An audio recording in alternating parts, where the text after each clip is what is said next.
Hello there, Michelle G here, Bendy Stitchy, and this is my Flosstube. Thank you for hanging out. My pronouns are she, her. Today is the 8th of March, and this Flosstube, not to be too dramatic, but you know I do like the drama, marks the beginning, the ending, and the beginning of an era. So I used to be a mostly weekly Flosstube filmer. TLDR, I started filming Flosstubes like in 2017, and way back then, back in my day, there just weren't as many people filming Flosstubes. So now we have this amazing problem of like, there are so many Flosstubes to watch. Like in 2017, 2018, I was clearing my watch later list. No problem. Every week. Clearing it, going looking for more people. I was telling my friends this morning, I have not cleared my watch later list since circa pre-Panini. There's just so much Flosstube to watch now. So, we're also doing so much sports ball with Rosie. And like, she's older now, so she has these activities all the time, and they're big deals. Like, we travel for them. She's 12. We drive to them. So they're driving distance. We're not flying anywhere. We're not professional athletes. But we are sometimes very busy on a weekend. So I'm going bi-weekly, y'all. It's going to be Bendy Stitchy every fortnight. And I feel really good about this decision. So you'll see me now. Also, I'm not at market. I know I was meant to be at Nashville Needlework Market this weekend. Kind of through no fault of my own and through no fault of anyone else's. Just like extremely long, convoluted story short. The beautiful thing about my cross-stitch business is that it doesn't have to feed my family. So I can keep it really low pressure and really fun. The other side of that is I have a real job that does feed my family. And the current state of my real job right now, I couldn't just take off for a long weekend.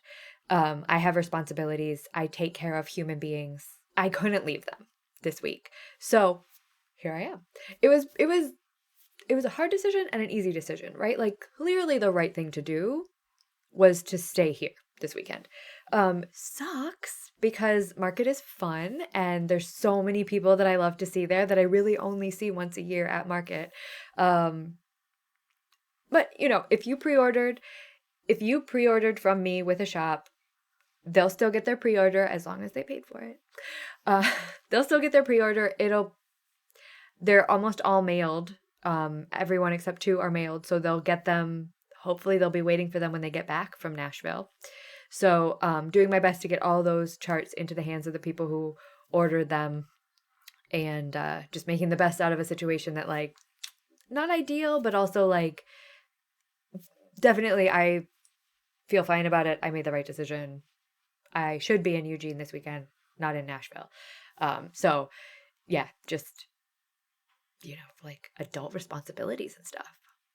Anyway, enough of that. Bendy Stitchy Flosstube will now be fortnightly, and no, I'm not in Nashville, despite the fact that I definitely was planning to be in Nashville. That's okay. Also, another thing that would tell you about the wild, jam-packed, up and down, back and forth, responsibility-laden week that I had is I stitched 1,173 stitches this past week. I stitched 3 days for a total of 6 hours and 19 minutes. And that's probably I usually stitch 6 days, so that's probably half the amount of stitching days, a quarter or a third of the amount of stitches that I usually do. So not a lot of stitching this week, but I'll show you what I did do. I'll show you what I stitched. So the first whip that I was working on was Aberlowney 1825. This is my oldest non-full coverage whip. So this is by Erica Michaels. And I got this whip out because I'm playing cross-stitch Monopoly over on Discord with Sammy J Stitches and Steph Vintage Sogal and Steph Pocket Roddy and Kat Yoy. They're the hosts. And the idea is you make a list of 22 whips because that's how many property spaces there are on a Monopoly board. And you make a list of 22 whips, you roll a virtual dice, you move your virtual character or your virtual decline around, and whatever you land on, you can buy it, you can rent it, whatever. So Aberlowney was my call for Whip Go. And then I kind of just kept going. I think I used her for something else, but I'm a little bit discombobulated right now, so I don't know what I used her for. But I know I stitched this top row. Oh, my call for not Whip Go, Monopoly. I know I stitched this top row and some of this basket for Monopoly. And then I worked on the over one quote there. So this is stitched, the called for is 28 count. So this is stitched on 40 count, of course, because who am I? Vintage Country Mocha. And it's absolutely uncalled for. There are 0 called for anythings. The fabric and the floss, not called for. So the floss is a combination of Gentle Arts and Classic Colorworks and Color and Cotton. It's my own conversion. It's pretty true to the model. I just converted it into the flosses that I had. And I finished the over one quote this week. And I put in this freehand embroidery flower. So I did make a plan of attack for this, and I will tell you that the plan of attack that I made for this has nothing to do with the way that I previously divided this up. So what is Canva doing? So I initially divided this up for something that I called the Divide and Conquer Sal. Han is so in the way today. And so I was stitching a block at a time, right? And I would say, like, every time I would take it out, let me just put in one section. So I'm almost done section 7, and I have a little bit of section 6. But what I discovered is when I'm stitching these, this is all free, like all embroidery and kind of freehand here and the top of the tree. What I discovered is when I'm stitching that stuff, I'm not as sure of my stitch placement as I would like to be, because you can see this nice round flower. Mine's a little spikier. Aber wouldn't care. But I think what I'm going to do, my new plan of attack, is I'm going to stitch all of the rest of the X's. So I'm going to stitch this big wavy ribbon cartouche. I'm going to put in the over one stitching. I'm going to stitch this basket, the X's, and then this tree trunk that you can almost not quite see is in X's. So I'll put all of that in, and then I'll put this Bargello row in. And then I'll go in and freehand these, because these don't really need to be exact. They just need to be like in that space, right? And then I will do the very last thing I'll do, which is what Linda Stoltz is the designer of Erica Michaels, and this is what she recommends on her pattern, is the very last thing that you do is this outside border so that you can landmark it. So my plan is, if I can stitch all the X's here and this Bargello, then that'll really help me landmark this. And then I might actually do this border, this Bargello, and put this up the side so that I can just absolutely go wild with the freehand on this and just do whatever I want. Because that is the spirit of this sampler. She is wild and woolly, and Abra did not care. Abra Lowney, 1825, subtitle, I don't care. I'm 11. And it'll be the same thing here, right? Where I'll put in the tree trunk here. I'll have this boundary. And then I might stitch up this side of the satin stitch border and then just fill in. So it doesn't have to be perfect, but then it doesn't go outside the border. Although honestly, if it went outside the border, I don't think little Abra would care. So I think what I might do, what I would like to do, what I will do is I'm going to do a strand a day on this, because this is my oldest whip. I started her June 19th, I think. July 13th. Totally wrong. I started her July 13th, 2019. It's time for Abra to be finished. So I don't want her to turn 6.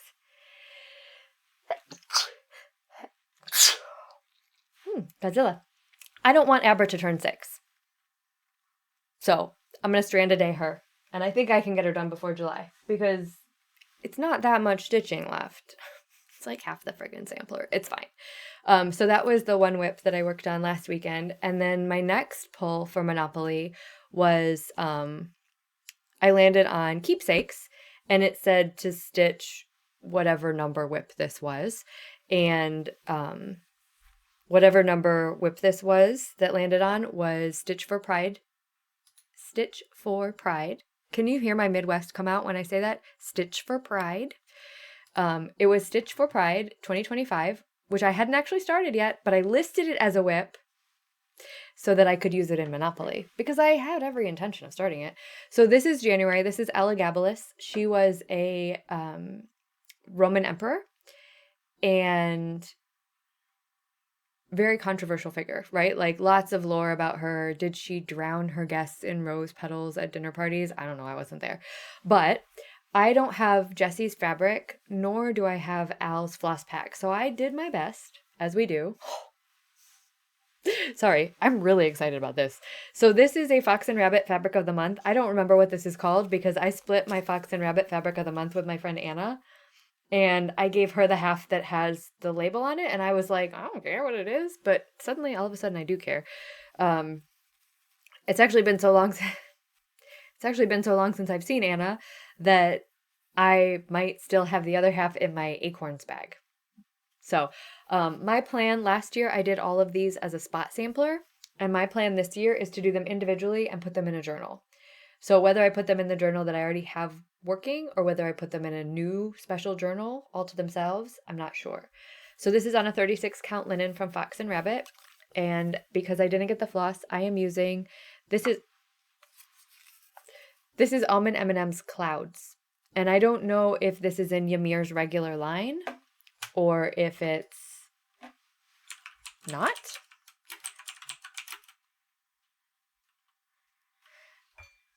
I don't know. Let me see if I can find out. I'm going to fake type for a second to fake Google.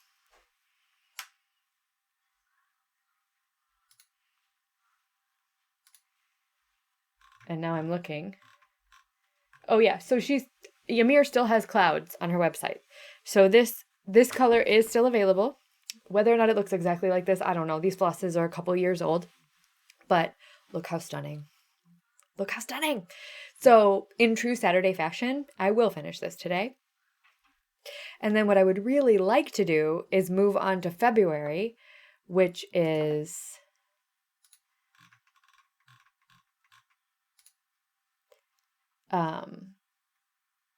I don't know which pharaoh it is, but February is a pharaoh. And I'm pretty sure I have a Stitchy box silk that is almost exactly this color. So I will do a Stitchy box silk for that. However, I do have some other plans that I would like to get started on. So I don't know if I'll go right into that, but like, it's on the ground now. This piece of fabric can hold 4 of them. So I'll stitch January here. And then for February, I'll just turn it because it's an up and down stitch. And then March is long ways again. So I'll probably go here for March. You don't really care, but that's my plan. I'll probably actually go, I don't know what I'll do. Anyway, I can get 4 on this because they're all kind of similar in size. I feel like January is a little bit bigger. I don't know. It's been a lot of stitches so far. We're at a little bit over 1,000, or a little bit under 1,000, maybe right around 1,000. Anyway, that's all my stitching. That's all the stitching I did. Between those 2 patterns that I just showed you, I put in 1,173 stitches in 3 days, and that's it. But that's okay. I have plans. So last week I talked about PickAWIP from Marjorie Made. If you're not following Marjorie Made Stitches on Instagram, I would recommend that you do. Every month she gives us 2 prompts. And this month the prompts are friend pick and dark fabric or floss. So last week I talked about this and I said that my dark fabric or floss pick was going to be Tiny Modernist, my Zodiac Sal, and I didn't have it out. It was still on the hanger, and I keep all my whips on a hanger in the closet back there that Han is guarding, and I didn't get it out because I didn't plan well enough, but I told you it was a big project. This is it. This is on 25 count Lugana with DMC, stitched 2/2 on the 25 count.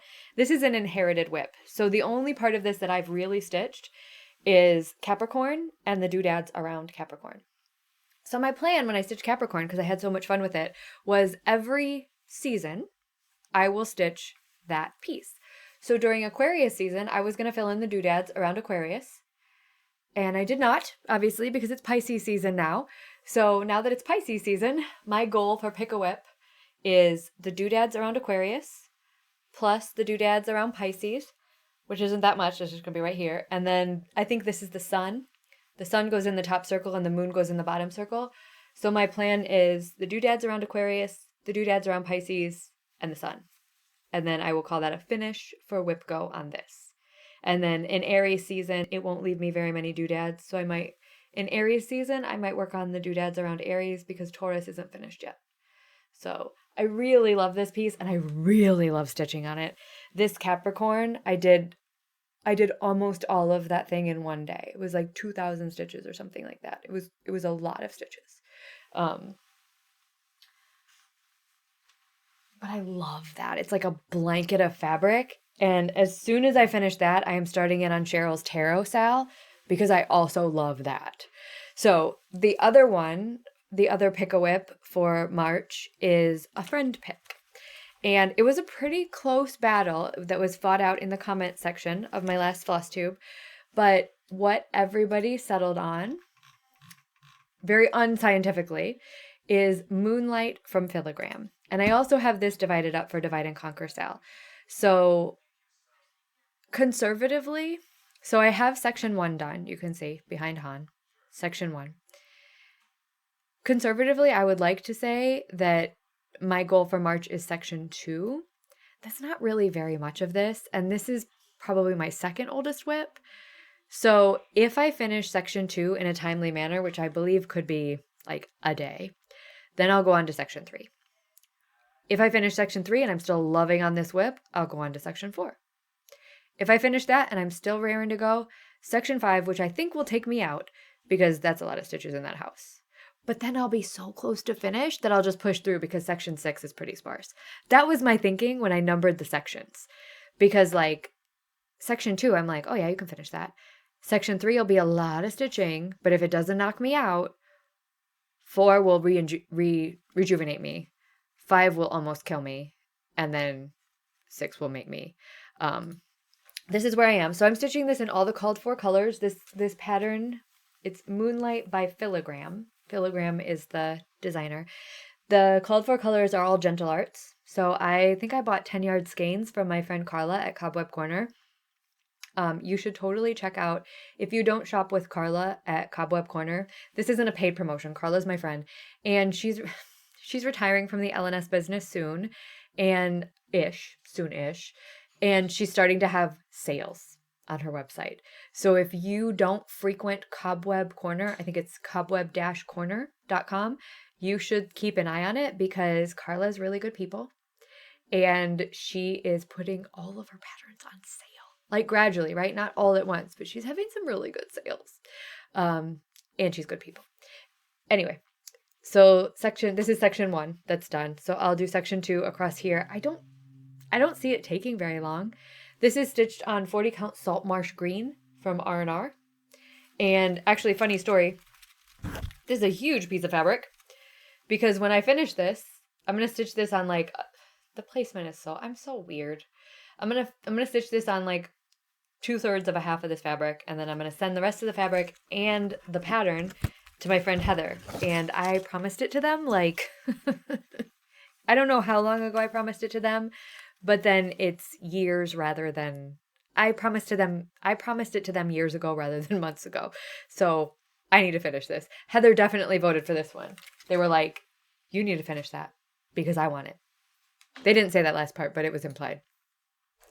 So that's it. That's my plans. And then I got some happy mail.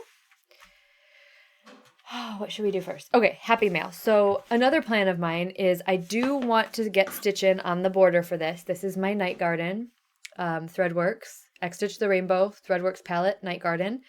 And Abby Topknot, I can't believe I didn't already put this on my fabric. Abby Topknot sent me, if I remember what I said, Abby sent me a floss holder and it went to the coast rather than coming to me. Everything in Oregon goes to the coast. She didn't just send me the floss holder, she sent me the needle minder too. Look how pretty. So that's the needle minder, the official needle minder for XStitchtheRainbow, Threadworks Night Garden, and that is the floss holder. Isn't that great? So Abby designed and is producing these in collaboration with Jen of Delicious Threads.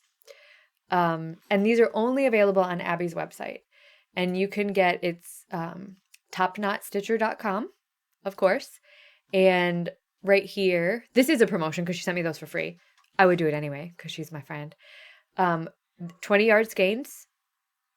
These Floral Moon thread keep you can only get from Abby. This Night Garden Luna Moth needle minder only from Abby. These Night Garden sticker sheets by Shaded Stitchery only from Abby. And also this Night Garden decal. It's a clear vinyl decal only from Abby. This is also the other needle minder. This one goes perfectly. This one's from Holly at Stitchy Pros. Goes perfectly with her thingy thing. So I have this, and I'm going to start working on my border. I do need to revamp my border because I think my border is just too extra. And I know I said I was going to post it, but I think my border is going to eat up too much of the floss. So I'm going to rework my border, minimize the amount of stitches in it, and just let us focus on the Night Garden pieces. So mine is stitched on XJU Design Midnight Ride. And I have that whole big piece. So what I did is I figured out a layout.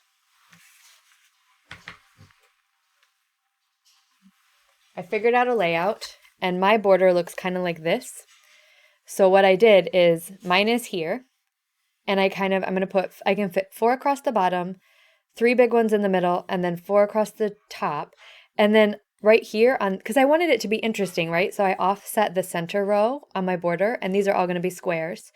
And then on the sides, I don't know if you noticed this as I was scrolling, but Amanda May of Artist Design has 2 Night Garden designs. One of them is the official 60 by 60. This is Yucca and Lavender Garden, which is beautiful. I love these specialty stitches that she threw in here, right? That's one of them. And then her other one, does Abby have them linked? Yes. Her other one is called Topiary Bunnies. So I was going to get Amanda May's Topiary Bunnies and fit them in the 2 sides of my middle row. That was an idea from Twitch last week. So definitely doing that. It's going to take me a little longer to obtain all of these charts because I'm not physically at market. My plan was to go take a bunch of mine and just wheel and deal and trade with other designers. I'll probably just have to put in a bunch of orders from Abby now, which is fine. I can do it. But then what I realized, and what someone told me last week on Twitch, is this Night Garden thing feels like a really big project. And also, if I can fit 12 of those on my fabric, there's 12 months in a year. So by the time the next market rolls around, I can have this project finished.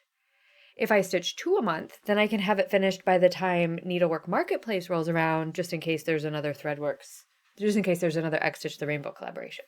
I don't know if there will be. So that's exciting. And then, Anna, if you're watching, please turn away. You might not be watching because it's tax season, so may the odds be ever in your favor. But if you're watching, please turn away. I got my fabric from Fox and Rabbit, February 2025, Patreon. Fabric of the Month Club through Patreon. This is called Promise of Spring. Look at that. Maybe it's a little washed out. I have sunshine coming in through here. It's a little bit washed out. It's a little bit more minty than this. Let me see. Wade hates it when I hold it up close. That's not helping either. It's a little bit washed out. Anyway, it's a beautiful color. I love this color as a neutral. Also, Fox and Rabbit, if you're not a member of their Patreon, I recommend, not just because they're my friends. They have fabric, like I get a fat quarter. They just opened up a tier on their Patreon for a yard of fabric a month. It's not an inexpensive tier, but you get a yard of fabric every month. Anyway, I'll cut this in half and give half to Anna. And what I've been doing, because I finally learned my lesson, is if I give her this label, I staple a label to mine. I don't know why I didn't figure that out before. The last thing I got, the last piece of Happy Mail, is from my friend Katie at Cottage Garden Threads. If I know you've seen Cottage Garden Threads because I've shown Cottage Garden Threads, and they're really catching on. This is an Australian dyer. I think I'm going to sneeze again. This is an Australian dyer, and hold on.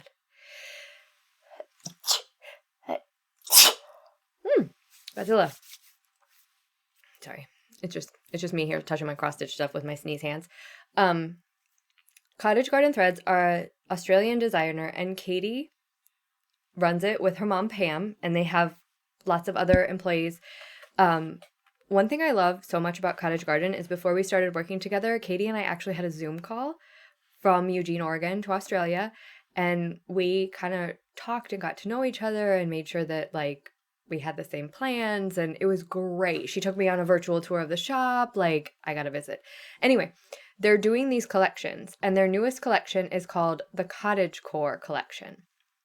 So I messaged Katie as soon as I saw this, and I was like, please, can I design something with the Cottage Core Collection? And my idea is that my design will be a freebie. So as soon as it's done and stitched, so I know it makes sense, I will send her a PDF of this, and she can send it out to people who order it. Like, that's my idea with the design. I'll design more, but that's my idea for the beginning of it. So the way that Katie does a collection is she always has a dark and a light. So the dark and the light for Cottage Core are Chantilly lace and Stove. Stove is like it's like a 938, DMC 938. It's not as dark as a 3371, I don't think, because this is 3371. Of course I have 3371 sitting right next to me. So 3371 is a little bit more black brown, and this is a little bit more coffee brown. And then she takes 3 colors and she turns them into what she calls a hero floss, which I love. So she does that twice for these collections because there's 10 flosses. So this is Honey, Wild Rose, and Cozy Nook. Don't try this at home. And then the hero floss is called Pretty Ribbons. And you have to, like, the dark color is up there. Pretty Ribbons. So that's one kind of mini collection within the collection. Like I said, it's not for the faint of heart. The other mini collection is here. It is Loved Apron, Bramble, and Simple Things. I love Simple Things. Like, that is, if I could only stitch with one green forever, I think I might choose this one. It's beautiful. And then the hero thread of those 3 is called Cottage. See how she does that? It's so cool. So I will have a design coming with those. It's almost done. It's very cute. It does have some Latin on it.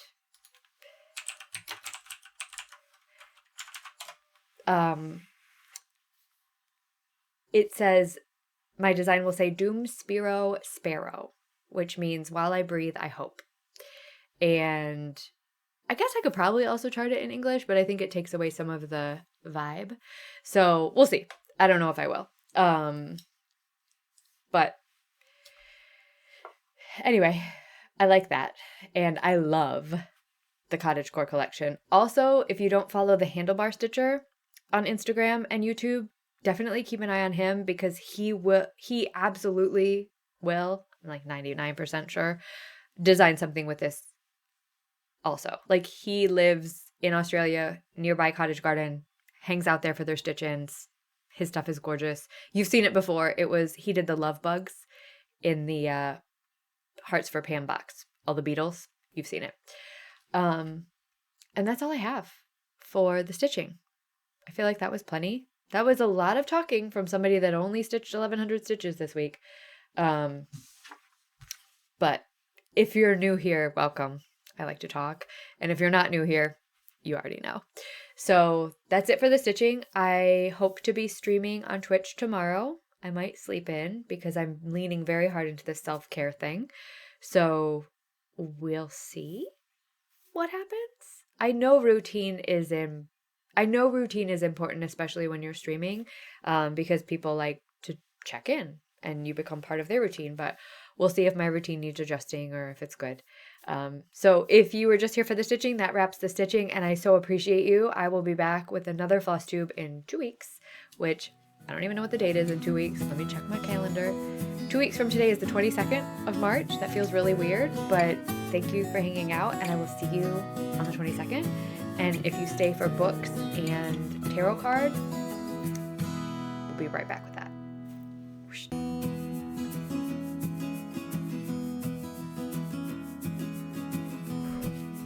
Hey there, I'm back again. This time it is for the tarot card portion. I don't know if I talked about this last week, but trigger warning, my uncle passed away last week.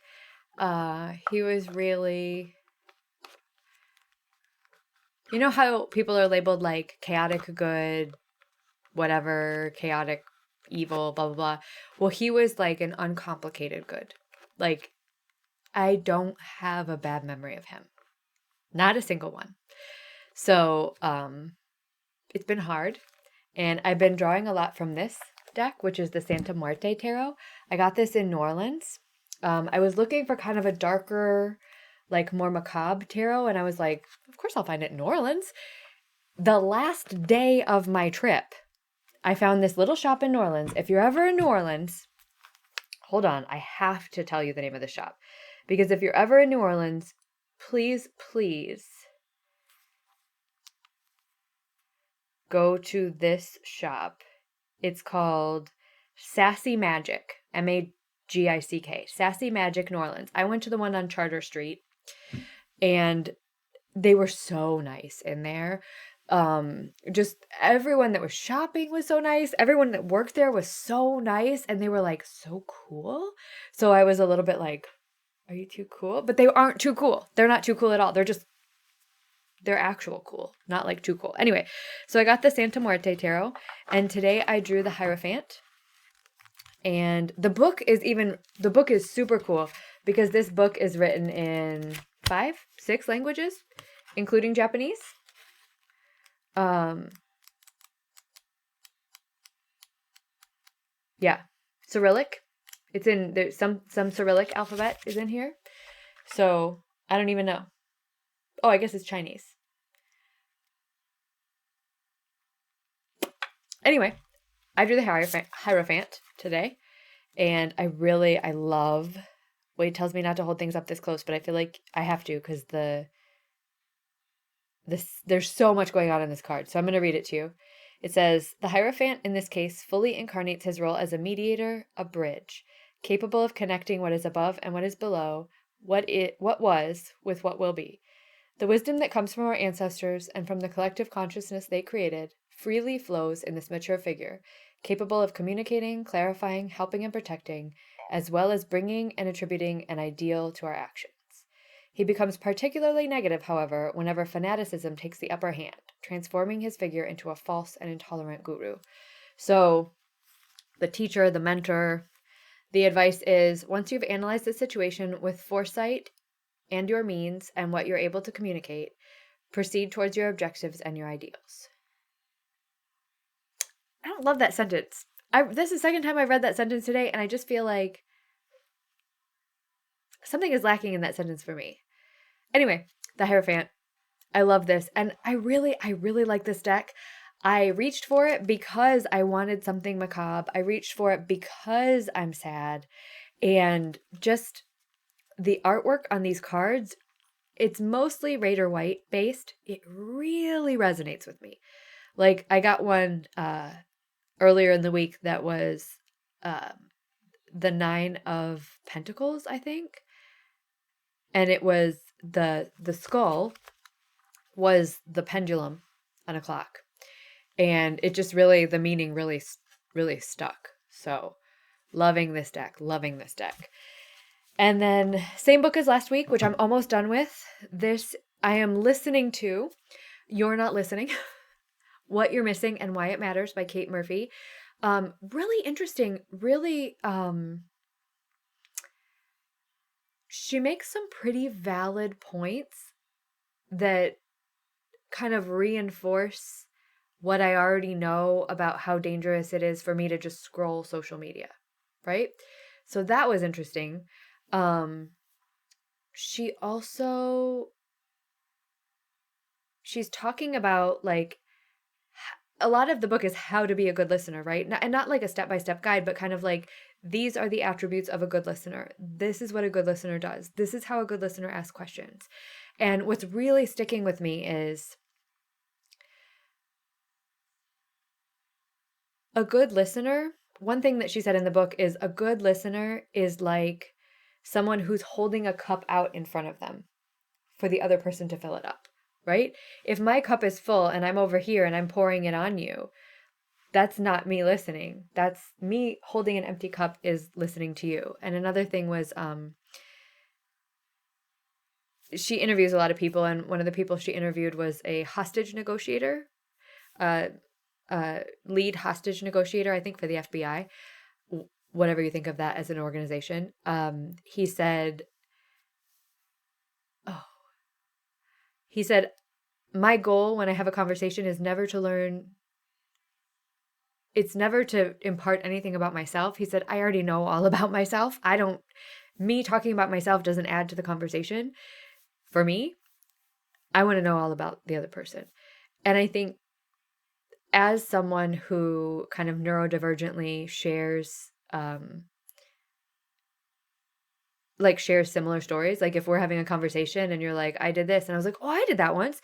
That's like my neurodivergence coming out. And I think recognizing that I do that, not that I have to stop doing that all the time, because not every conversation needs to be all me listening, right? There are back and forth conversations. But what this book is really good about is, like, I've been kind of thinking about, how do I show up for the people that I love and the people that I want to listen to and the people that I need to listen to, right? So I think this is really helpful at work for me as well. Like, the types of questions to ask,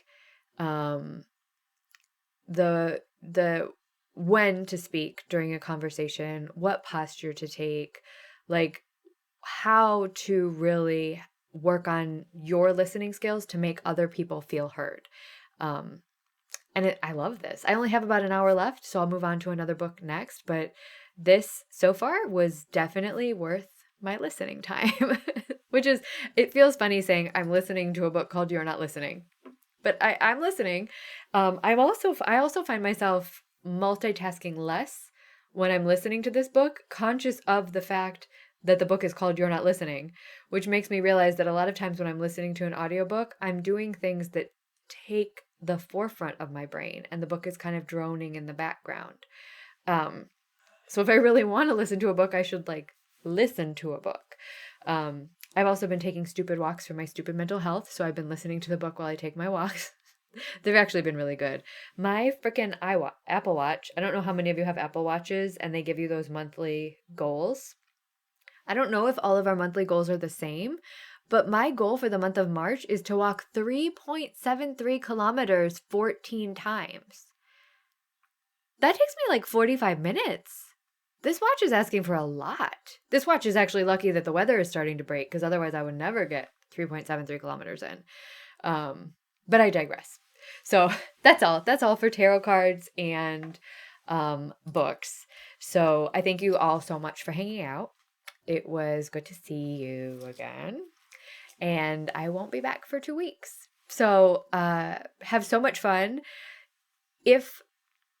I'm also hoping that I will have more time to consume floss tubes if I'm not so obsessively making them every week.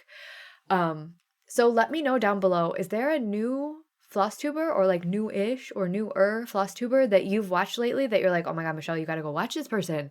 Let me know down below, because I might actually be able to watch them if I'm practicing my listening to others rather than my making of the floss tubes. See? I would love to hear new floss tubers or newer floss tubers that you're enjoying that you think that I should go check out, because I might have time for that now. So thank you again all for hanging out. I will see you